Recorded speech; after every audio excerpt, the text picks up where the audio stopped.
오늘 말씀은요, 이정표 49번 가치관 전쟁 10번째 기도에 대해서 말씀을 대언하도록 하겠습니다.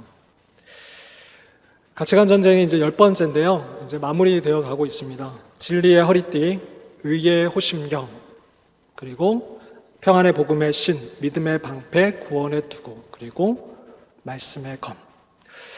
2주 전에 제가 말씀의 검을 놓지 말자고 부탁을 드렸어요. 여러분 어떠셨어요? 말씀의 검이 무뎌지셨나요? 아니면 더욱 예리해지셨습니까?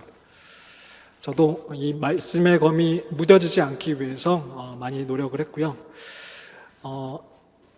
제 아들이 그 어린이 성경을 읽더라고요. 근데 이게 글자는 이제 다 못 읽으니까 이제 오디오로 해서 요즘엔 잘 되어 있더라고요. 그 CGN TV에서 오디오가 유튜브에 있어요. 그래서 거기로 해서 성경을 읽어줘요. 그러면 이제 그림과 글을 이제 아는 것만큼 들으면서 이 성경을 읽는데 굉장히 유용한 것 같아요. 여러분 어린이 거라고 이렇게 치부하지 마시고 혹시나 성경이 어려우시다면 그런 거라도 찾아서 한번 들어보세요. 들어보시면 이것들이 정말 내 안에 들어와서 하나님의 말씀이 되고 레마가 되고 정말 이것이 이제 어떤 어려운 순간에 영적인 전투가 일어날 때, 유혹이 있을 때 이것이 꺼내져서 순종하게 될 때 그것이 성령의 검이 되는 겁니다. 여러분 어떻게 해서든지 말씀을 가까이 하시고 읽으시는 여름이 되셨으면 좋겠습니다.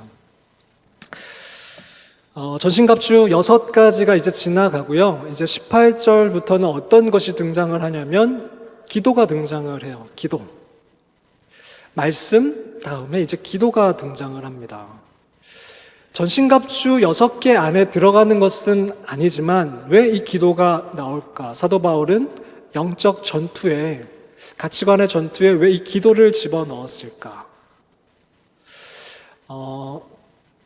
전신갑주를 보시면 아시겠지만 이 전신갑주는 예수 그리스도와 연관이 있습니다. 예수 그리스도에 관한 것들이 전신갑주예요. 이 전신갑주를 우리가 입게 되더라도 이 기도가 없이는 이 전신갑주가 제대로 작동하지 않을 수 있다라는 겁니다. 기도가 그만큼 굉장히 영적 전투에서 중요하다라는 것을 사도 바울이 전신갑주 6개 다음에 덧붙여서 이 기도를 넣고 있습니다.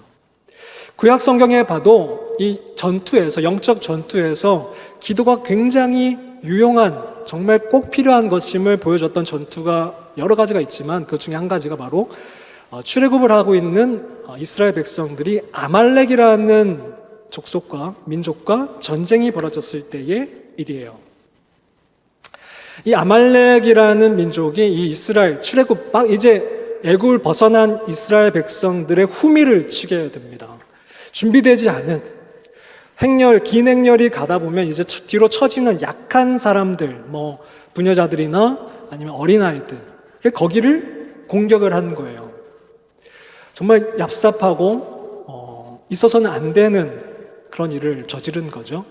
그러면서 하나님이 이 전쟁을 할 때에 모세와 여호수아를 산으로 올려 보냅니다.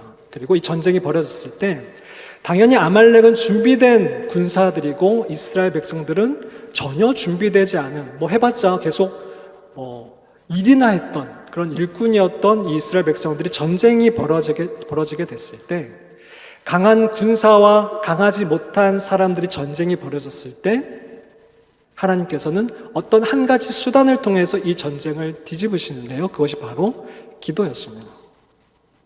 모세가 이렇게 손을 들고 기도를 할 때에는 이 전쟁이 승리를 했고 모세가 힘에 겨워서 손을 내릴 때에는 이 전쟁이 패하는 모습을 볼 수가 있었습니다. 이것은 무엇을 뜻하냐면 우리의 영적 전쟁도 마찬가지라는 이야기예요. 세상은 약한가요? 강합니다. 세상은 강해요. 사단 대적 마귀는 정말 강합니다. 물론 하나님께는 아무것도 아닌 것이지만 우리의 입장에서는 대단히 강해 보입니다.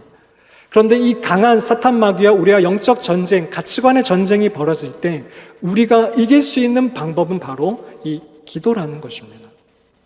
기도가 없이는 이 전쟁을 이길 수가 없다라는 것이에요. 기도는 하나님과 대화하고요, 하나님과의 관계를 맺는 것입니다. 그 하나님과의 관계 없이 우리는 이 전쟁을 할 수도 없고 하나님의 지혜를 들을 수도 없고 그 하나님의 힘을 받을 수도 없다라는 것을 보여주고 있는 것입니다. 예수님께서도 이 말씀을 하셨는데요. 마가복음 9장 29절에 보면 제자들이 자신들은 이 예수님이 쫓아내신 귀신을 쫓아내지 못하고 이기지 못하는 일이 있었어요. 그래서 그 일이 있은 이후에 제자들이 예수님께 조용히 찾아서 물어봅니다. 우리는 어떻게 해서 예수님처럼 이 영적 전쟁에서 이기지 못하였습니까?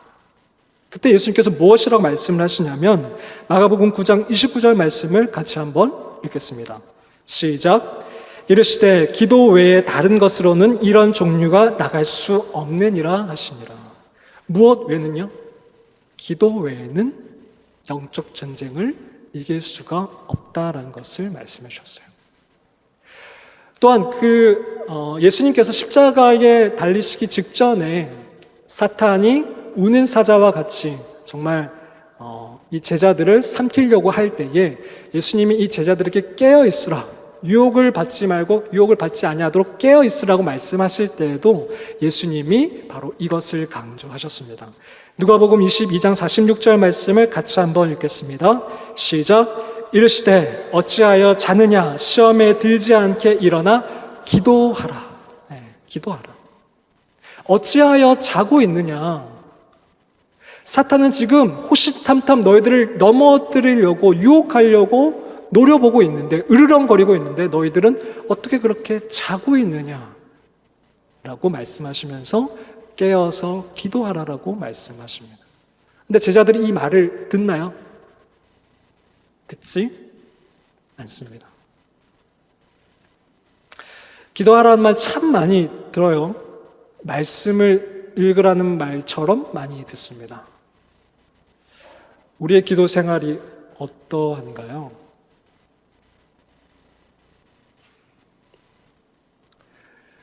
세상이 강하지만 정말 우리는 이길 수 없는 것일까요? 예수님은 왜 이런 영적 전투 가운데 기도 외에는 다른 것이 나갈 수 없다, 유혹 가운데 깨어서 기도하라고 말씀하실까요? 그리고 사도 바울은 왜 이 영적 전투 6가지의 전신갑주 이후에 덧붙여서 기도를 말씀하시는 걸까요?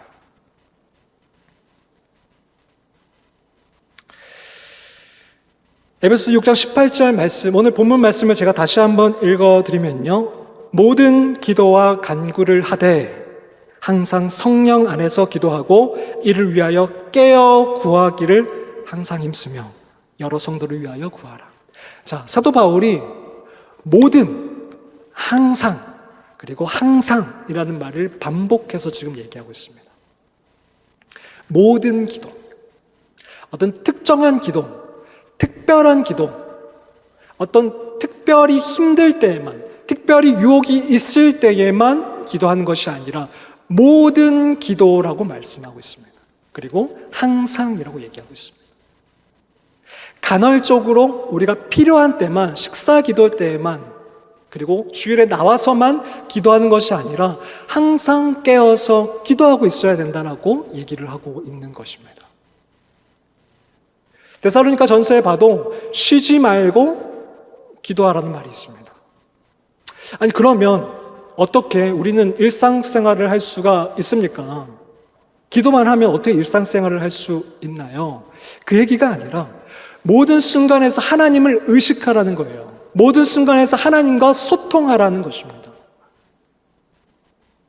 이거는 내가 할 수 있지만 이 부분은 내가 영적으로 힘드니까, 이 부분은 내가 할 수 없으니까 이때는 내가 기도해야지. 그런 경우 있잖아요. 입시철 되면 면접 앞에 두고, 결혼을 앞에 두고, 중요한 일을 앞에 두고 우리는 간절히 기도하고 특별 기도를 하잖아요. 근데 그때 분명히 해야죠. 해야 되는데 그때뿐만 아니라 모든, 항상 어느 순간에서나 하나님을 의식하고 하나님과 소통하라는 것을 사도 바울이 강조하고 있는 것입니다. 영적 전투에서는 이것이 굉장히 중요하다는 것이에요. 사탄은 우리가 어떤 특정한 순간에만 우리를 찾아와서 넘어뜨리는 것이 아니라 호시탐탐 우리의 일상 가운데 우리를 넘어뜨리고자 노려보고 있다는 것이에요.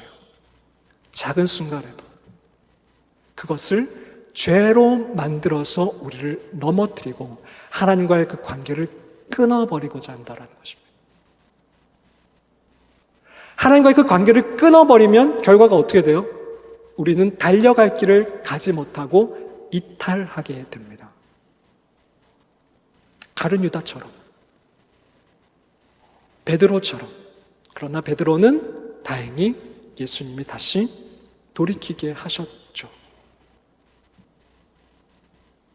항상 모든 기도에 하나님을 의식하고 하나님을 바라보고 하나님께 질문하고 하나님과 소통하라는 것을 얘기하고 있습니다.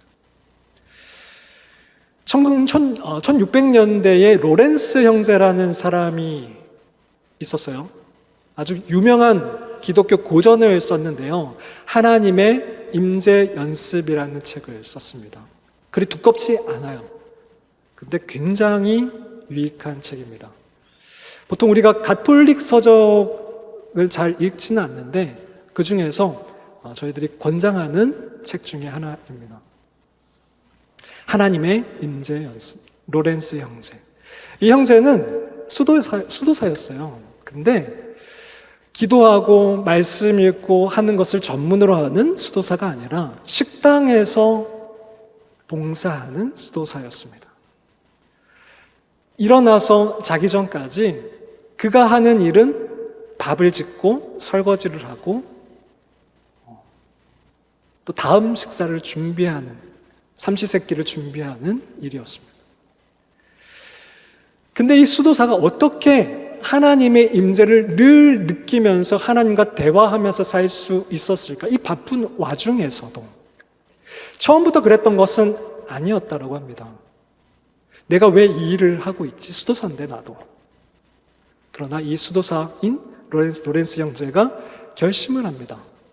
내가 모든 일에 있어서 하나님을 의식하겠다.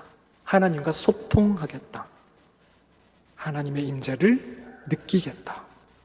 그러면서 이 수도사가 하는 얘기가 나는 지푸라기 하나를 줍고 청소함에 있어서도 하나님을 느끼기 시작했다라고 얘기합니다. 내가 후라이팬에서 그 계란 후라이를 뒤집는 것조차도 그것이 기도가 되었다라고 얘기합니다. 제가 그 귀절을 한번 읽어드릴게요. 저는 부엌의 온갖 번잡함과 달그락거리는 소음 한가운데에서도 심지어 몇 사람이 동시에 여러 가지 다른 일을 시킬 때에도 직장에서 이런 일 굉장히 스트레스 되죠. 한 번에 여러 가지 일을 시킬 때에도 제단 앞에 무릎을 꿇고 있는 것처럼 조용하고 평온하게 하나님을 소유합니다. 제게는 프라이팬으로 계란을 뒤집는 일이나 성전에서 하나님께 기도하는 일이나 별반 다르지 않습니다. 저는 일을 마치면 언제나 부엌 바닥에 엎드려서 하나님을 경배합니다. 그때는 세상의 어떤 제왕도 부럽지 않습니다. 하나님이 보시기에는요, 여러분이 맡으신 그 직책이 크든 작든 그것보다 중요한 것이 뭐냐면 그 일 가운데 하나님을 얼마나 의식하고 있냐는 거예요. 그 일 가운데 하나님과 얼마나 소통하고 있냐는 것입니다. 직장에 가면 정말 무의미한 일들을 하시잖아요. 뭐 자르고 붙이고 치고. 그 일 가운데서도 우리가 하나님을 의식할 수 있는가? 가능하다라는 것입니다. 제가 2주 휴가 기간이 갔다 왔는데 갔다 온 건 아니에요. 집에 아이들과 함께 시간을 보냈습니다. 그래서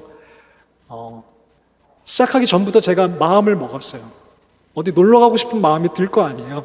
근데 이 애들을 데리고 멀리 가고 싶은 마음을 누르기 위해서 여름 가족 캠프다. 2주 동안.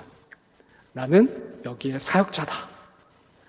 그리고 보조교사 한 분 계시고 2명의 아이들을 내가 여름 성경학교를 한다 생각을 했어요. 여러분 또 뭐 가끔 집에서 집안일을 도와주시면 아시겠지만 정말 무의미한 일들을 하게 돼요.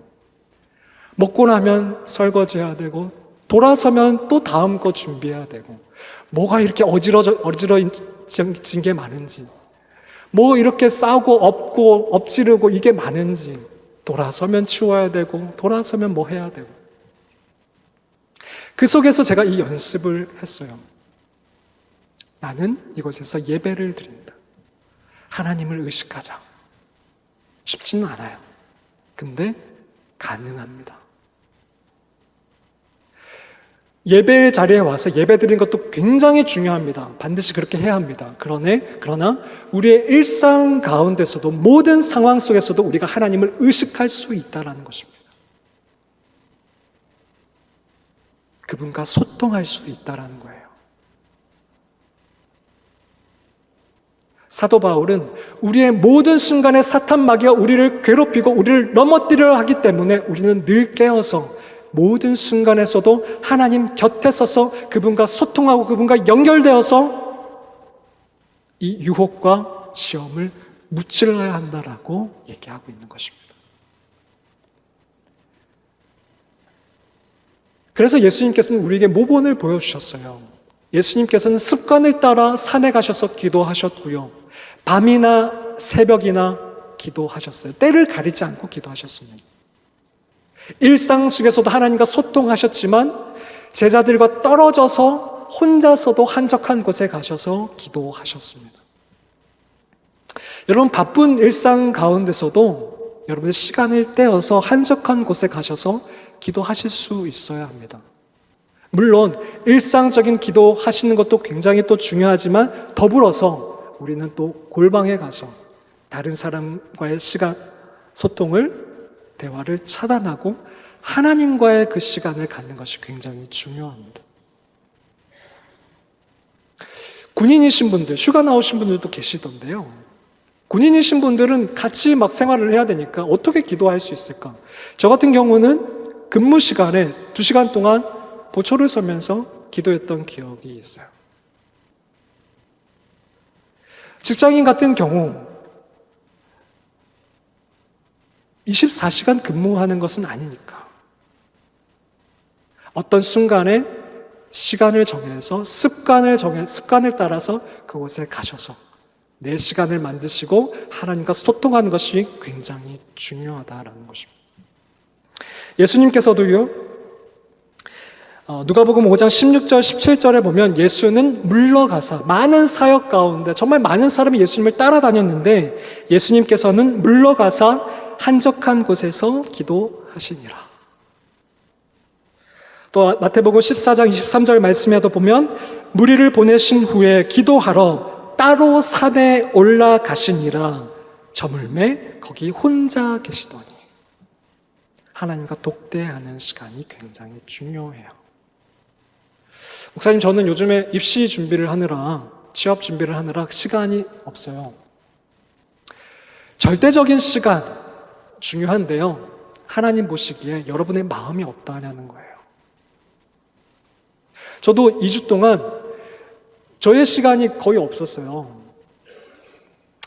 네, 끊임없이 놀아달라고 하거든요. 끊임없이. 그러면 끊임없이 제 손길이 필요하니까 같이 있다 보면 제 시간이 없어요. 그러면서 제가 했던 것이 일상 속에서 계속 하나님을 찾는 훈련을 한 것이고요. 근데 그럼에도 불구하고 시간을 만드는 거예요.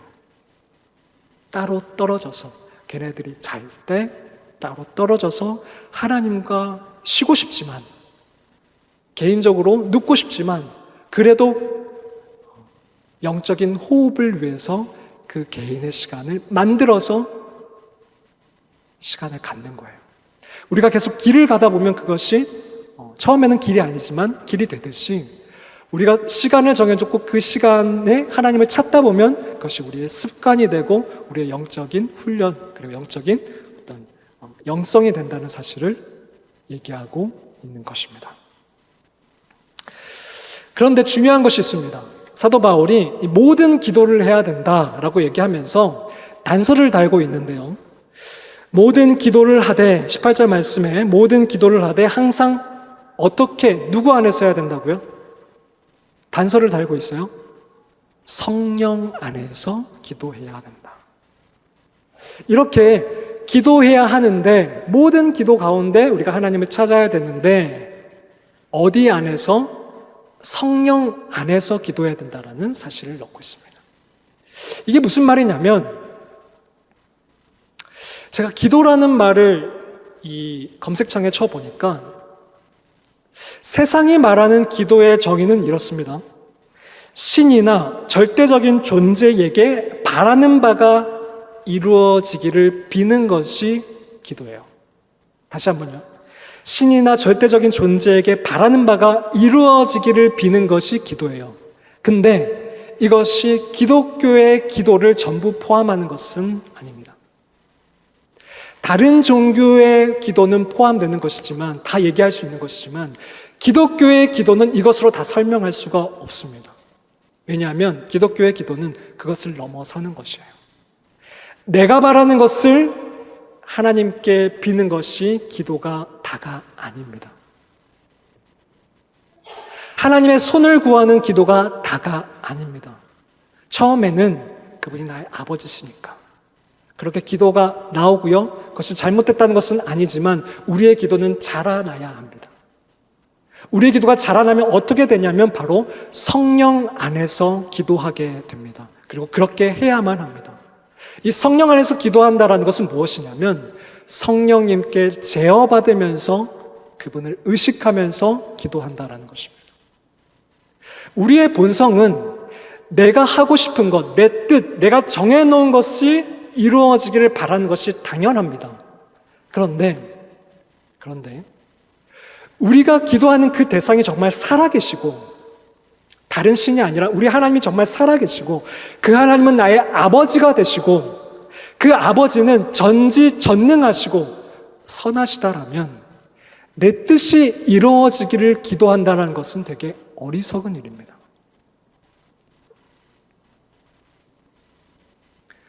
내가 기도하는 그 대상이 나의 아버지시고 그분이 선하시고 전지전능하시다라면 내 뜻만을 이루어지기를 기도하는 것은 대단히 어리석은 기도라는 것입니다. 제 아들과 2주 동안 힘들었던 게 뭐냐면, 행복했는데 힘들었던 게 뭐냐면 자기 주장이 계속 생겨요. 왜요? 그래서요? 뭐 때문에요? 왜 이렇게 하면 안 돼요? 배가 아팠어요. 하울이가 배가 아픈데 배가 아프면 수박이나 아이스크림 먹으면 돼요? 안 돼요? 돼요? 안 돼요? 안 돼요. 돼요? 안 돼요. 안 되는데 왜 먹으면 안 되냐는 거예요. 그럼 제가 이 요구를 들어주는 것이 옳은 것입니까? 아니죠. 제 경험상 배가 아플 때 차가운 것을 먹으면, 수박을 먹으면, 아이스크림을 먹으면 더 배가 아프고 탈이 납니다. 그래서 주지 않는 거예요. 아버지의 뜻이 옳은 거예요. 그 아버지의 뜻을 의지하고 그 아버지의 뜻이 이루어지는 것이 더 선한 것이에요. 물론 저희 안미 라오스에 갔을 때 배가 아픈데 다들 배가 아팠어요. 배가 아픈데 너무 더우니까 얼음 음료수를 찾게 되더라고요. 그게 우리 어리석음이에요. 어리석음인데 그 우리의 어리석음으로 하나님께 그것을 달라고 기도하는 것은 올바른 기도가 아니라고 성경은 얘기하고 있습니다. 심지어는 성경에 나오는 정말 영적인 아주 우리가 우러러보는 그런 사람들조차도, 모세조차도, 바울조차도 자기의 어떤 그 육신의 것을, 자기의 뜻을 이루어주기를 기도했는데 하나님이 그것을 거부하시는 장면이 나와요. 모세 같은 경우에는요, 신명기 3장 25절 26절 말씀을 같이 한번 읽어주실래요? 시작. 구하옵나니, 신명기 3장 25절을 같이 한번 읽겠습니다. 신명기 3장 25절 같이 읽겠습니다. 시작. 구하옵나니 나를 건너가게 하사 요단 저쪽에 있는 아름다운 땅, 아름다운 산과 레바논을 보게 하옵소서 하되, 모세가 가나안 땅에 들어가고 싶었어요. 한번 보고 싶었어요. 그 땅이 어떤 땅인지. 그래서 하나님께 요청합니다. 근데 하나님이 안 된다고 하세요. 모세의 뜻은 그 가나안 땅에 들어가고 싶어서 하나님께 요청해요. 근데 하나님이 안 된다라고 하세요. 얼마나 서운했을까요? 그때는. 바울도 그런 기도를 드린 적이 있어요. 고린도후서 1장 12장 8절 말씀 같이 한번 읽을게요. 시작. 이것이 내게서 떠나가게 하기 위하여 내가 3번 주께 간구하였더니. 뭘 떠나가게 하냐면 육체의 가시, 육체의 병이 낫기를 기도했던 거예요. 바울은 수많은 사람들의 병을 낫게 했어요. 근데 정작 자기에는 병이 있었어요. 그래서 이 병이 나으면 하나님의 그 복음을 전하는데 더 도움이 될 것 같으니까 하나님 이거 좀 낫게 해주세요. 이 병 좀 고쳐주세요라고 기도합니다. 3번이나 기도합니다. 근데 하나님이 이 기도를 들어주지 않으세요.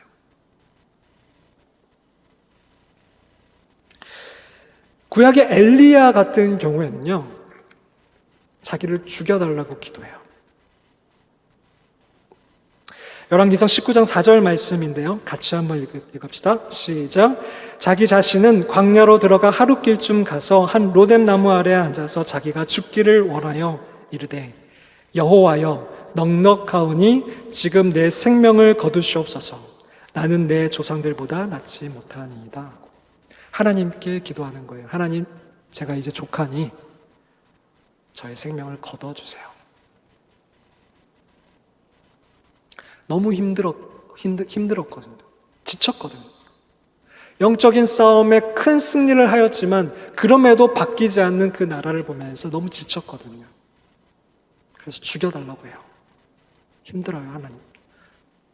근데 하나님이 이 기도를 들어주셨을까요?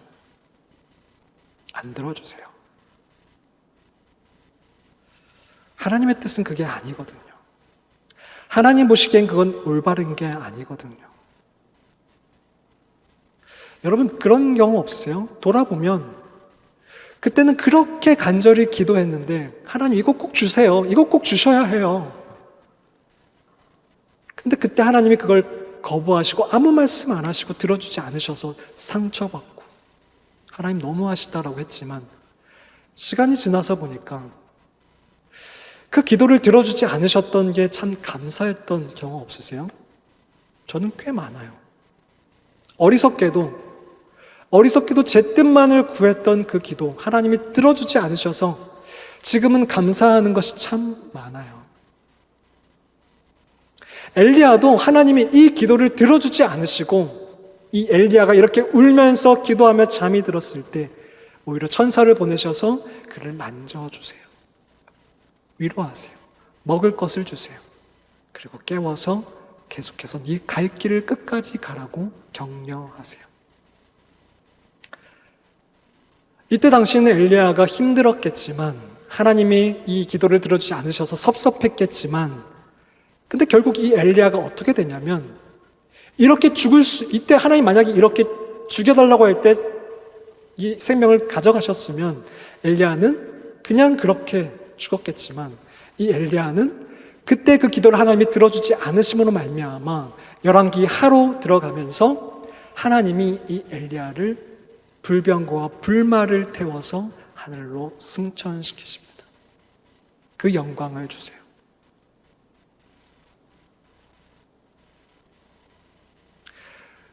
우리는 이것이 최선이라고 생각하지만 그것이 최선이 아닐 수가 있어요. 진짜 최선은 하나님의 뜻이 이루어지는 것입니다. 그분의 뜻을 구하는 거예요. 얘기하지 말라는 게 아니에요. 하나님 저 이렇게 하고 싶어요. 얘기하지 말라는 게 아니에요. 하실 수는 있어요. 근데 그것만 고집하지 마세요. 우리가 성령으로 제어받는 기도는 그 성령님이 우리의 기도를 다스려 주시는 거예요. 성령님은 어떤 분이시냐면 성령님은 지혜의 영이세요. 정말 지혜의 영이세요. 에베소 1장 17절 말씀에 우리 주 예수 그리스도의 하나님 영광의 아버지께서 지혜와 계시의 영을 너희에게 주사. 성령님이 뭐라고요? 지혜와 계시의 영. 그리고 그 성령님은 무엇까지도 알고 계시냐면 고린도전서 2장 10절 말씀에 오직 하나님의 성령으로 이것을 우리에게 보이셨으니 성령은 모든 것, 곧 하나님의 깊은 것까지도 통달하고 계신 분이 바로 성령님이시라는 거예요. 하나님의 모든 뜻, 계획, 하나님의 비전, 나를 향한 그 길, 그 모든 것을 알고 계신 분이 바로 성령님이시라는 거예요. 그 성령님 안에서 기도하는 것이 최선이라는 거예요. 내 뜻이 관철되기를, 내 육신의 생각이 관철되기를 기도하는 것이 최선이 아니라는 것입니다. 그리고 그것은 영적인 전투에서 우리에게 도움을 줄 수 없다라는 것이에요.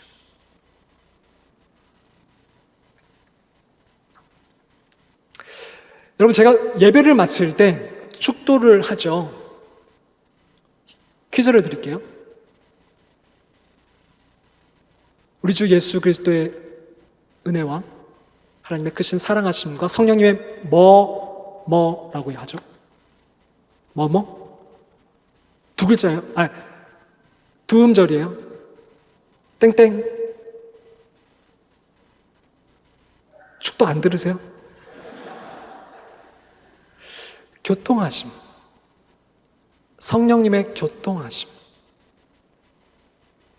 고린도후서 13장 13절을 기반으로 해서 이 축도를 하는데요. 저는 한번 이 구절 한번 같이 한번 읽어주실래요? 시작. 주 예수 그리스도의 은혜와 하나님의 사랑과 성령의 교통하심이 너희 무리와 함께 있을지어다. 예수 그리스도의 은혜, 그리고 하나님의 사랑하심, 그리고 성령님의 어떤 것이요? 바로 교통하심. 이게 굉장히 중요하다는 거예요. 이게 교통이 뭐냐면 헬라어로 코이노니아, 바로 교제를 뜻하는 거예요. 교제. 성령님과 교제하는 것이 우리에게 있어야 된다는 거예요. 성령님이 지혜의 영이시고 하나님의 모든 것을 통달하고 계신 그 성령님께서 우리와 교제하신다라는 거예요. 우리에게 알려주신다라는 거예요. 도와주신다라는 거예요. 우리의 기도를 도와주신다라는 거예요. 이게 놀라운 거예요. 세상 그 어떤 종교에도 없는 기도예요.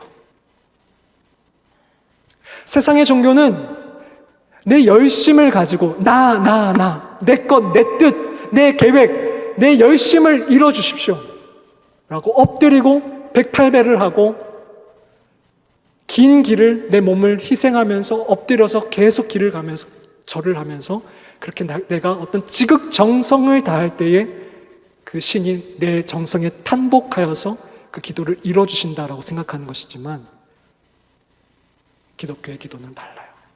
교통하는 거예요. 대화하는 거예요. 하나님, 저는 이렇게 생각해요. 하나님, 저는 이런 마음이 있어요. 근데 하나님의 뜻은 무엇입니까? 하나님의 뜻은 이것이군요. 제 뜻보다 하나님의 뜻이 이루어지기를 바랍니다. 이게 기도예요.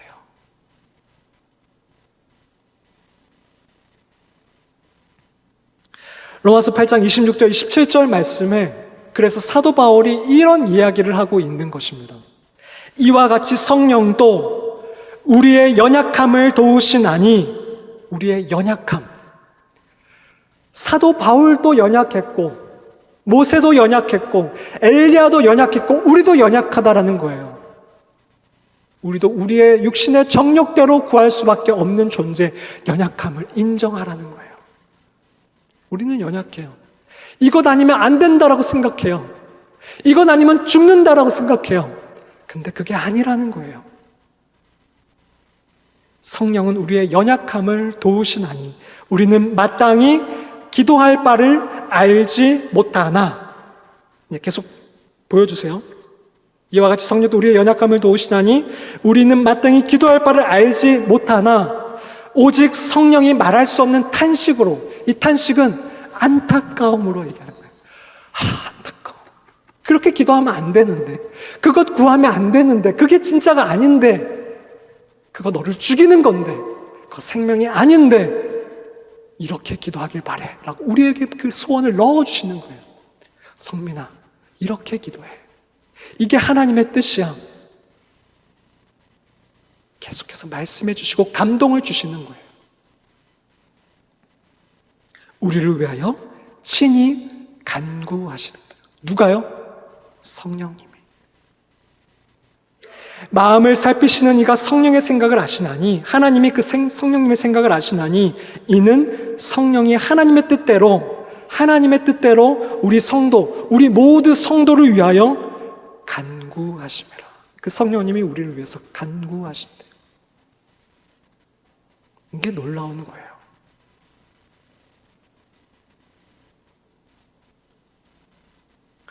그래서 사도 바울은 에베소서에도 이 성령을 그래서 계속해서 강조하고 있는 것입니다.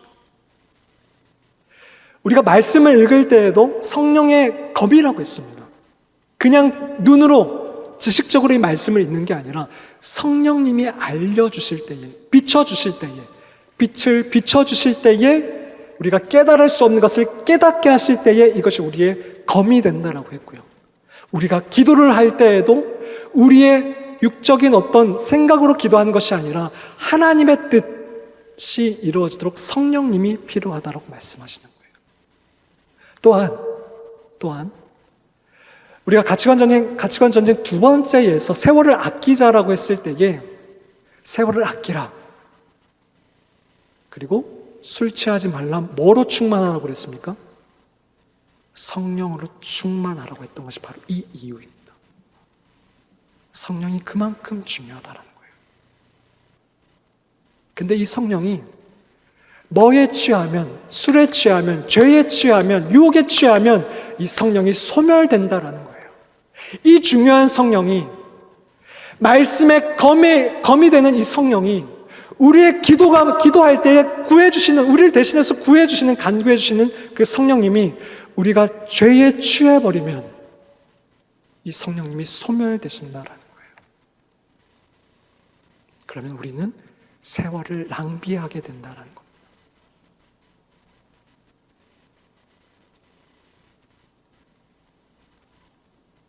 로마서 8장을 오늘 집에 가서 한번 읽어보세요.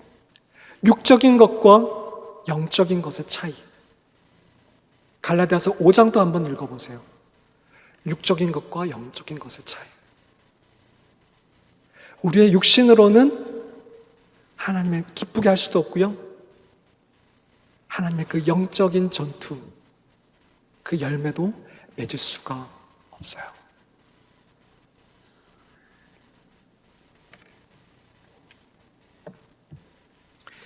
사도행전에 보면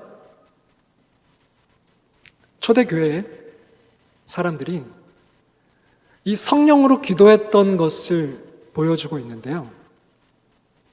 안디옥 교회라는 교회가 있었어요. 근데 안디옥 교회에 5명의 지도자가 있었습니다. 엑스브리지에는 몇 명의 지도자가 있어요? 6명.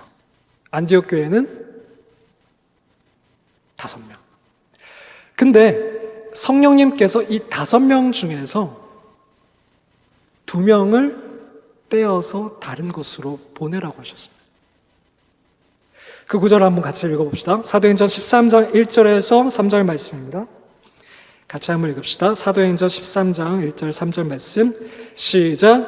안디옥 교회에 선지자들과 교사들이 있으니 곧 바나바와 니게르라 하는 시몬과 구레네 사람 루기오와 분봉한 헤롯의 젖동생 마나인과 및 사울이라. 주를 섬겨 금식할 때에 성령이 이르시되 내가 불러 시키는 일을 위하여 바나바와 사울을 따로 세우라 하시니 이에 금식하며 기도하고. 이게 성령 안에서 기도하는 거예요. 이들의 생각으로는 가장 중요하게 여기는 바나바와 바울을 떼어 파송하는 것이 쉽지 않은 거였어요. 인간적인 생각으로는 하고 싶지 않았을 거예요. 근데 누가 말씀하세요? 성령님께서 말씀하셨어요. 2절에 보면 성령이 이르셨다고 말씀하고 있어요. 그러자 이들이 자신의 뜻은 이들을 보내는 것이 살을 떼어내는 것과 같이 아픔일지라도 이들이 어떻게 했냐면 3절에 보면 이들이 금식하고 기도했다라고 되어 있습니다. 이게 최선이에요.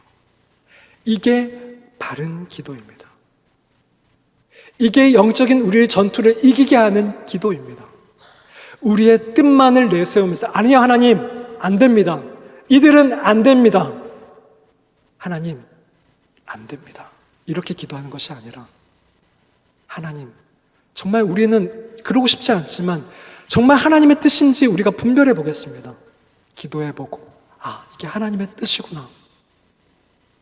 그리고 그들을 파송하는 이게 바로 성령 안에서 기도하는 것입니다.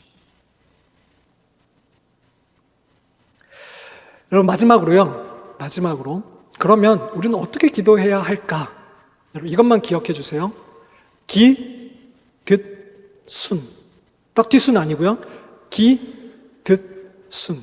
기도, 듣기, 순종하기. 기도, 듣기, 순종하기. 처음으로 기도할 때에 내 뜻을 내려놓는 것입니다. 기도해야 돼요. 모든 기도와 간구, 기도해야 합니다. 어떤 순간에도 기도해야 합니다. 그리고 그 기도할 때에 하나님이 말씀해 오기를 귀 기울이세요. 이제까지 기도는 내 뜻만을 계속 얘기하다 끝나버리는 기도였다면 이제 듣는 기도를 해보세요. 하나님, 저 이런 문제가 생겼어요. 하나님 어떻게 하면 좋겠습니까? 하나님 우리 공동체에 이런 문제가 생겼습니다. 어떻게 하면 좋겠습니까? 하나님 제가 이런 선택을 해야 되는데 어떻게 하면 좋겠습니까? 듣는 기도를 해보세요. 하나님의 뜻은 무엇입니까? 하나님 저는 이렇게 준비를 했는데 하나님의 뜻은 무엇입니까? 그리고 하나님이 기도 중에 어떤 감동을 주시거나 그리고 성령으로 말씀해 오실 때에 기, 듣, 순종하세요. 그것이 불가능한가 가능한가를 보지 마시고 이게 나한테 이득인가 불이익인가 계산기 두드리지 마시고 하나님이 말씀하셨구나 라고 확신한다라면 그 말씀에 순종하십시오. 이게 성령 안에서 기도하는 것입니다. 뭐라고요? 기, 듣, 순. 기도하고 듣고 순종하는 것. 이게 우리의 영적인 전투를 이길 수 있는 힘을 주는 기도 생활이 될 것입니다. 말씀을 마무리하겠습니다. 사람에게는 각자마다 이야기가 있습니다. 세상 사람들의 이런 얘기 저런 얘기 듣는 것은 참 재미있죠. 그 이야기를 서로 나눌 때에 그 관계는 깊어지고 또 친밀해지는 느낌이 듭니다. 우리는 TV를 통해서 어떤 이가 어떤 생각을 하는지 또 누구를 좋아하는지 어떤 음식을 즐기는지의 수다를 많이 듣습니다. 그리고 시간을 보내기도 하죠. 요즘에는 온라인으로 인스타그램, 유튜브 등을 통해서 내가 아는 지인들뿐만 아니라 생판 모르는 사람들의 시시콜콜한 이야기까지 들을 수 있게 되었습니다.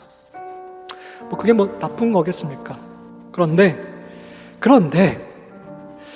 우리의 정해진 크로노스의 시간에는 이 모든 이야기들을 다 들을 수는 없습니다. 누구의 이야기를 들을 것인지, 누구의 이야기를 먼저 들을 것인지 선택해야 합니다. 좋지만 재미있지만 그 시시콜콜한 이야기들로 나의 크로노스 시간을 다 채워버린다라면 정작 하나님의 이야기를 들을 시간은 없어지게 됩니다. 정작 하나님의 이야기를 들을 시간이 없어져요. 생명을 주고 옳은 곳으로 이끄시는 그 음성을 듣지 못하게 되고 대화하지 못하게 됩니다.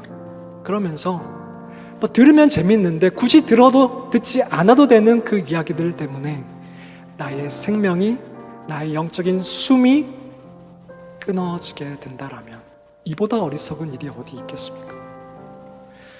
어떤 이야기에, 누구와의 대화에 더 가치를 둘 것인가, 이건 역시 우리들이 버려야 할 가치관의 전쟁입니다. 습관적으로 듣고 시간을 보내고 있는 그 이야기들을 오늘부터 좀 조정했으면 좋겠습니다. 누구의 이야기를 먼저 들을 것인가? 누구의 이야기를 더 오래 들을 것인가? 자꾸 의도적으로 하나님의 이야기를 듣고 나누는 시간을 만들어야 예수님처럼 우리에게도 그러한 영적인 습관이 만들어질 것입니다. 다른 이야기를 한번 해보면, 여름이라고 입맛이 없다라는 사람이 있어요. 한국말에 입맛이 없다라는 말이 있습니다. 이해하지 못하는 분들도 계시겠지만, 입맛이 없다라는 것은 몸에 이상 신호가 있다라는 뜻이라고 해요. 그런 가능성이 크다고 합니다. 입맛이 없다고 아무것도 안 먹으면 큰일이 나죠. 그럴수록 챙겨 먹어야 합니다. 기도가 그렇다라는 거예요. 기도가 어려워요. 할 게 없어요. 기도할 힘이 없어요. 시간이 없어요. 라는 말을 우리는 자주 하는데, 물론 이 설교를 들으면서도 나는 시간이 없어요 라고 쳐낼 수도 있겠지만, 그렇다고 기도를 하지 않는다라면 우리의 신앙은 더욱 쉽게 유혹에 넘어지게 될 것이고요, 가치관 전쟁에서 늘 패배하고 유린당하는 그리스도인들이 될 수밖에 없다라는 것입니다. 하나님은 우리를 일어서게 하시고 목적지로 가게 하시는 분이시라면, 사탄 마귀는, 우리의 대적 사탄 마귀는 우리를 계속해서 주저앉히는 존재라는 것입니다. 대적 마귀는 우리가 어떻게든 기도를 하지 못하도록 꾀를 쓸 것입니다. 어떻게든 기도하지 못하도록 만들 것입니다. 어떤 이유를 써서라도 우리를 기도하지 못하게 할 것입니다. 왜요? 지지 않기 위해서, 우리를 유린하기 위해서, 끊어내기 위해서.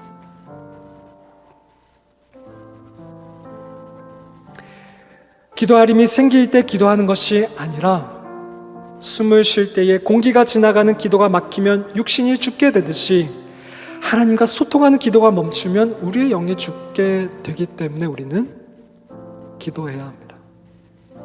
기도하기 싫을 때가 그래서 가장 기도해야 될 때입니다.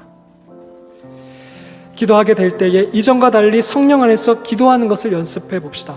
무턱대고 기도 제목만 나열하지 말고 그분 앞에서 머물러 있어 봅시다. 찬양을 좀 틀어놓고 그분을 찬양하면서 머물러 있어 보세요. 자기중심적인 자세를 내려놓고 내 뜻을 좀 내려놓고 성령님이 이끄시는 대로, 내 뜻은 아니지만 내 하나님, 내 성령님 그렇게 순종해 보겠습니다라고 기도해 보면 어떻겠습니까?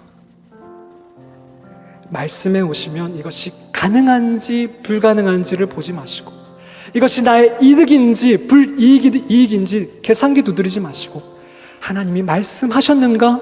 이게 정말 하나님의 뜻인가를 살펴보십시오. 제자들은, 예수님의 제자들 역시도 그렇게 기도하지 않았기 때문에 결국 바닥까지 가게 되었습니다. 그러나 그들이 결국 그 바닥 끝에서 기도해야겠다 마음을 먹고 마가의 다락방으로 들어갔고요, 그 마가의 다락방에서 성령을 받게 됩니다. 그리고 그들의 삶은 달라졌어요. 그들의 영적 전투는 완전히 달라졌습니다. 사랑하는 예배자 여러분, 우리 기도하십시다.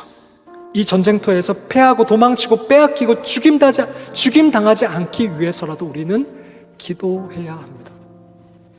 기도가 내 삶을 영유하게 만들 것입니다. 세상이 강하다라고, 나는 메뚜기와 같다라고 불평하지 말고 그 불평을 기도로 바꾸십시오. 우리 안에 계신 이가, 그 하나님이 세상에 있는 그 이보다 크시다는 사실을 믿으십시오. 그 하나님께서, 그 하나님의 뜻이 우리에게, 우리 공동체에게 이루어지기를 바라고 계십니다.